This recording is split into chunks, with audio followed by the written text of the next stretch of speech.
Bismillah Rahman Rahim. Assalamu alaikum. Today we are going to talk about a very important topic, which is short stature. The flow of my talk would follow this format, and the first question that may be coming in your mind also is, well, what short stature is. Now, before I move on, let's recall that the growth is a fundamental physiological difference between adults and childhood. Growth can be quite worrisome on two important variables. When the height is significantly affected, we call it as a short stature. And when the velocity of growth is affected, we call it as a growth faltering. Now, short stature has a very important psychological significance in a child who is affected by it. It can cause significant psychological trauma, and the severity of it would be depending on the height that the child is having, his degree of tolerance, and the way he can cope up with. Then we have some medical problems also, like congenital heart diseases, renal tubular acidosis, celiac diseases, which overall affect the height of the patient. Short stature can be a very common problem, and it must be detected early and managed quickly. Now, what is interesting is that 3% of the population would be having some short stature, and out of this percentage, half would be more or less physiological, like familial and constitutional, which we are going to talk in a bit detail. Now, the definition would be a child whose height is below 2 standard deviation for the age and sex would constitute short stature. So generally accepted definition of the normal range would be in between the two centiles. A word of importance would be, when we talk of centiles, it basically means a position of an individual or a different aspects like height, like weight, fronto-occipital diameter, and so on and so forth in a position of 100. That is what in simple term is implied when we say centiles or percentiles.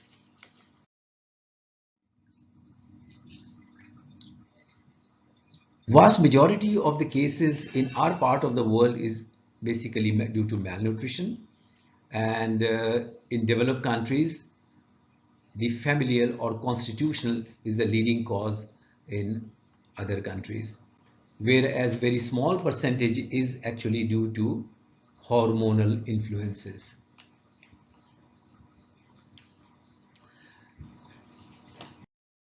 So, who is a short child, or what is the definition of short stature? Now, short stature is defined as the height that is 2 standard deviation below the mean height for the age and sex, or less than 3rd percentile, or 2 or more than 2 standard deviation below the mid-parental height. We are going to talk about the mid-parental height in a short while. Or a growth velocity that is defined as an abnormally slow growth rate, which may manifest as height deceleration across 2 major percentiles on the growth chart. So it may sound a bit complex for you at your stage, but just bear with me and things will become clearer. Now, growth is a multi-factorial sort of a thing in which there is an interplay of genetic factors, your genetic endowment, and then you have the environmental influence, then you have the dietary influence, and so on and so forth. Now what you note here is that before birth or in utero, the intrauterine growth factors has a very important role to play, whereas at birth and in the first year of life, the nutrition of the baby and the thyroid hormones play a major role, and thereafter from 2 years to 8 years and onwards there's an important role of growth hormones, and as puberty is acquired, then follicle stimulating hormone, luteinizing hormone, growth hormone and thyroid hormone, they collectively play a very important role. Now this is for you to appreciate that the length at birth is about 50 centimeter in a child who is full term, and in 1 year there is a huge attainment of 25 centimeter growth, and from 4 years onward roughly about 6 centimeter of height will be gained by a child growing properly. Now there are physiological and there are pathological causes for short stature. Physiological, in which physiological here we will be talking about the familial or genetic short stature and constitutional short stature. Whereas in pathological one, you may be a bit more familiar with this one, in which when you have any chronic disease, hormonal imbalances and malnutrition, that will contribute to short stature. Okay, so short stature would be one in which there are dysmorphic features, means that the child is having features of some syndrome, in which you can have Down syndrome, Russell-Silver, Noonan syndrome, and there's a huge list of it.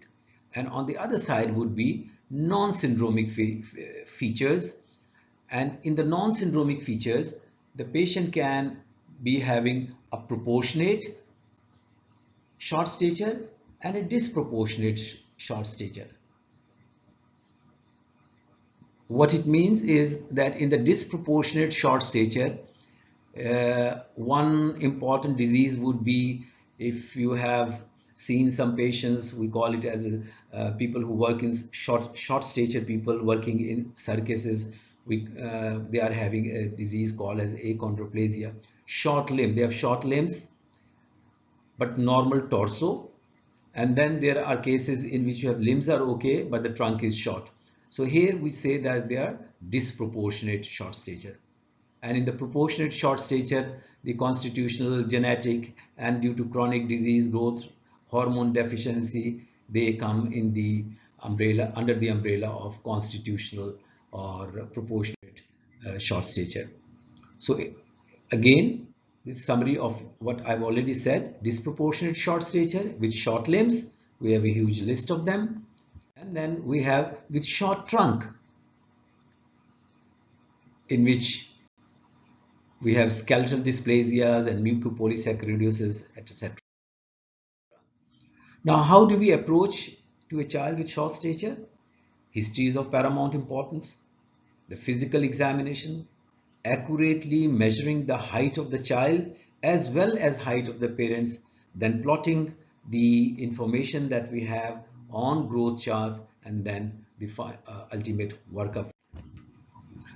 So the comparison of familial versus constitutional short stature, the puberty here in familial short stature will be normal, whereas in constitutional short stature it is delayed, and bone age and chronological age, in constitutional short stature the chronological age is more than the bone age, but the final height in constitutional short stature with the passage of time is almost normal, whereas it remains short for the target height.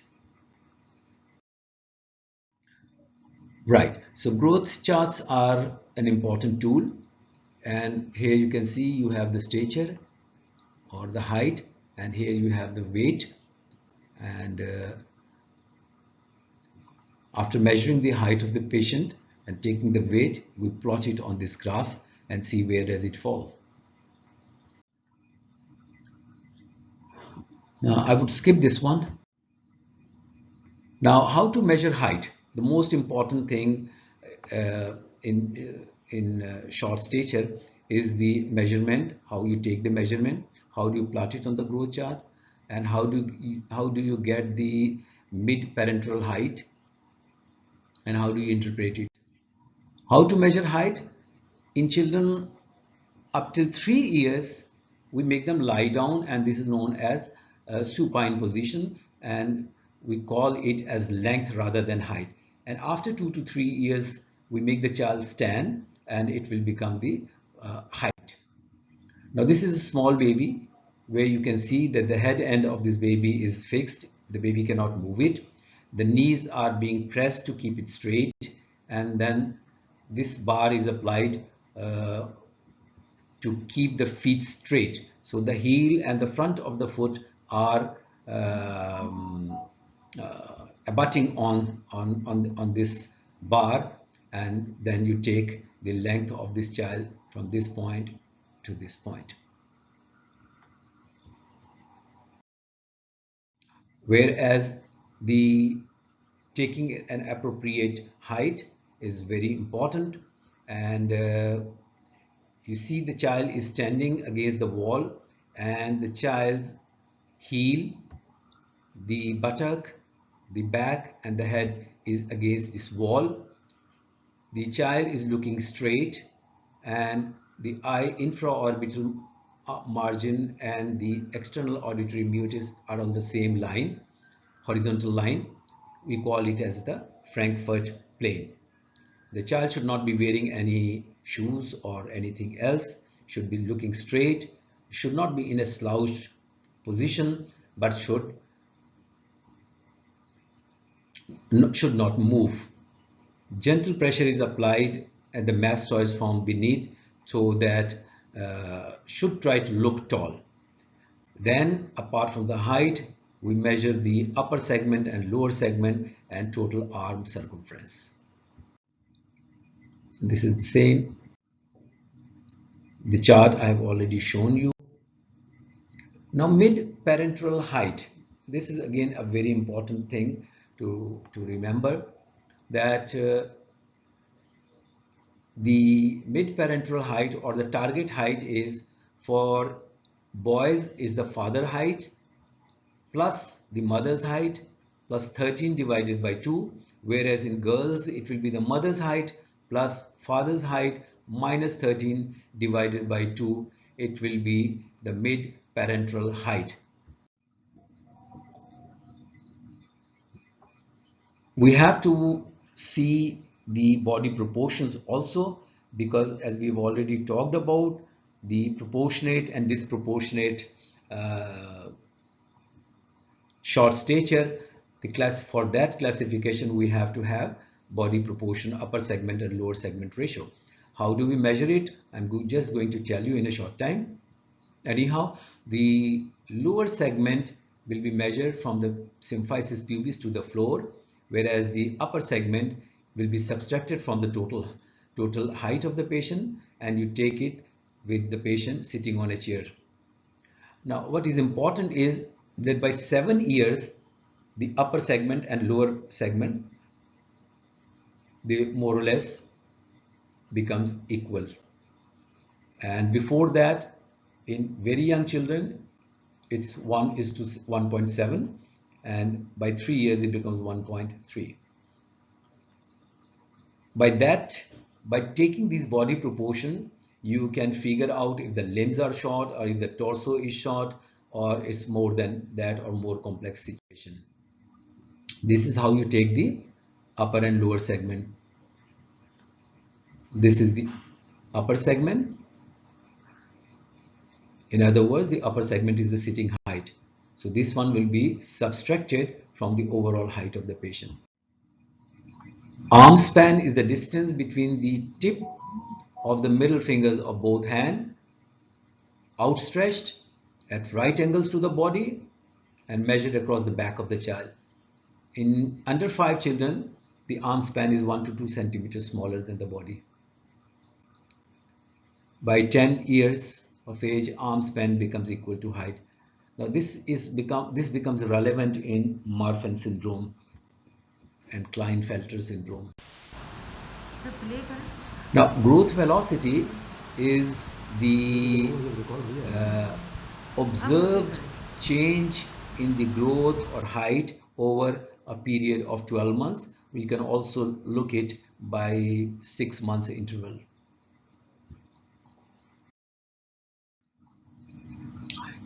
Now coming to the approach, you take a history, birth history, the nutritional history in which the calories the child is taking, any evidence of any chronic disease, steroids causes short stature, and what about the family history.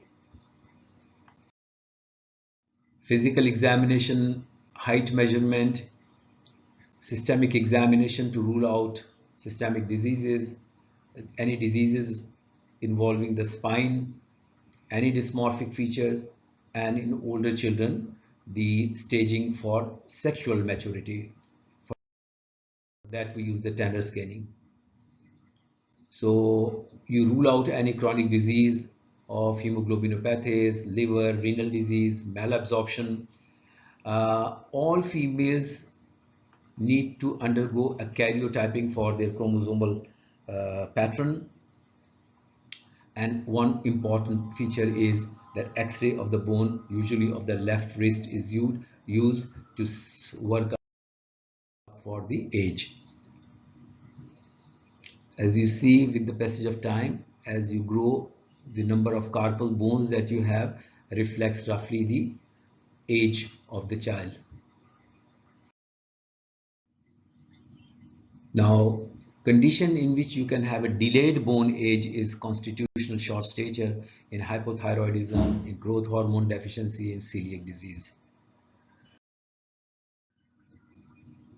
This we have already discussed, that familial versus constitutional. Familial is the genetic one in which the parents themselves are short, and obviously the children will ultimately follow a pattern of their parents, and the final height follows the familial pattern. Whereas in constitutional, delay is characterized by delayed bone age, and predicted adult height will follow the familial pattern. And usually there is a history of the parents also having constitutional delay in puberty and the height.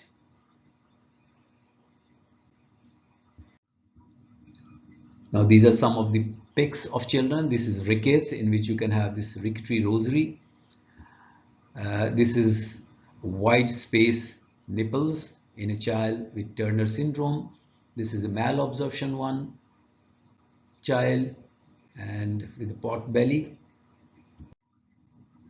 Tanner staging is important because there you look into the puberty of the child, and its important relevance would be in constitutional short stature and Turner syndrome and chronic diseases. Is the child really short for age? We have excluded familial causes and chronic diseases. We look into whether there's dysmorphism or no. If there's no dysmorphism, then you decide proportionate or disproportionate. If it is disproportionate, you do skeletal survey and you can pick up skeletal dysplasias. If there's no disproportionate weight, look into the height velocity, what happens to the height in subsequent 6 months and 1 year period. If there's no good gain in the height velocity, what about the bone age? Is it delayed? Then you look into the hormones. If bone age is appropriate or delayed for age, then we start looking into the genetic short statures. Now, the significance of bone age is that it has to be done in all children with short stature, because various epiphyses appear at different times and they have an important correlation with the skeletal maturity of the child. It is read from atlas X-rays of in the form of an atlas and hand and wrist using the Grulich-Piles chart. Bone age is delayed compared to chronological age in almost all cases of short stature except familial precocious puberty. You see here two carpal bones. So roughly it would be a child of 2 years of age, and here you can see 1, 2, 3, 4 and 5, approximately 5 years of age. First level common screening tests, and in the second level we do karyotyping and thyroid and hormones. Level 3 for celiac disease and growth hormone stimulation test. So the take-home message is that short stature is a common problem in pediatric practice. The measurement of height and length and other measurements of upper segment and lower segment are of crucial importance. Then growth charts have to be plotted on the growth charts, and it has to be done very properly. Regular follow-up is the main part of the management.